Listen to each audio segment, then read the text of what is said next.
اعوذ باللہ من الشیطان الرجیم بسم اللہ الرحمن الرحیم۔ ریاض الصالحین صفحہ نمبر 430 جلد اول۔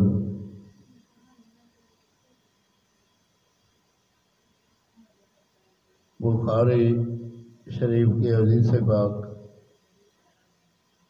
وعن حذیفہ رضی اللہ تعالی عنہ قال كان النبي صلى الله عليه وسلم إذا أخذ مضجعه من الليل وضع يده تحت خده ثم يقول اللهم باسمك اموت و احیا وَإِذَا اسْتَيْقَظَ قَالَ الْحَمْدُ لِلَّهِ الَّذِي أَحْيَانَا بَعْدَ مَا أَمَاتَنَا وَإِلَيْهِ النُّشُورُ۔ راوی بخاری۔ ترجمہ: حضرت حذیفہ رضی اللہ تعالی عنہ فرماتے ہیں نبی اکرم صلی اللہ تعالی علیہ وسلم کی عادت مبارکہ تھی کہ رات کو لیٹے وقت دایاں ہاتھ رخسار مبارک کے نیچے رکھتے، پھر فرماتے یا اللہ میں تیرے نام کے ساتھ موت اور زندگی سے ہمکنار ہوتا ہوں، اور جاگنے پر فرماتے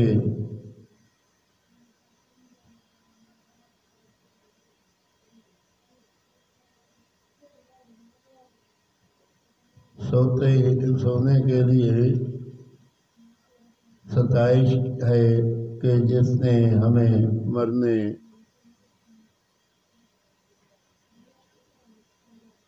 مرنے کے بعد زندہ بیدار کیا اور اسی کی طرف لوٹنا ہے۔ بخاری شریف۔ آمین ثم آمین۔ نیز حضرت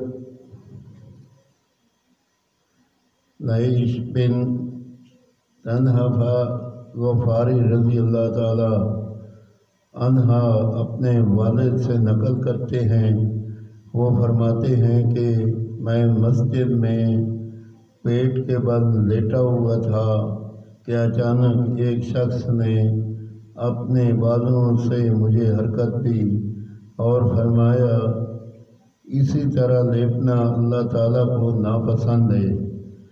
فرماتے ہیں میں نے دیکھا تو وہ رسول اکرم صلی اللہ تعالی علیہ وسلم تھے۔ ابو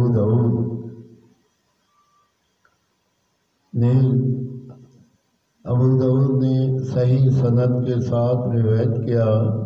حضرت ابو ہریرہ رضی اللہ تعالی عنہ سے روایت ہے، رسول اکرم صلی اللہ تعالی علیہ وسلم نے فرمایا کہ جو شخص کسی جگہ بیٹھا لیکن اللہ تعالیٰ کا ذکر نہ کیا، اس پر اللہ تعالیٰ کی طرف سے گناہ ہے، اور جو شخص کسی جگہ لیٹا اور ذکر الہی سے غافل رہا، اس کے لیے بھی اللہ تعالیٰ کی طرف سے نقصان ہے۔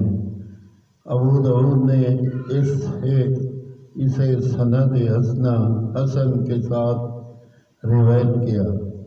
آمین ثم آمین۔ اگر اس میں پڑھنے میں کوئی غلطی یا کوتاہی ہو تو اللہ تعالیٰ معاف فرمائے، اور ہم جب دنیا پھانے سے رخصت ہوں ہماری زبان پہ ہو وقت لا الہ الا اللہ محمد رسول اللہ صلی اللہ علیہ وسلم۔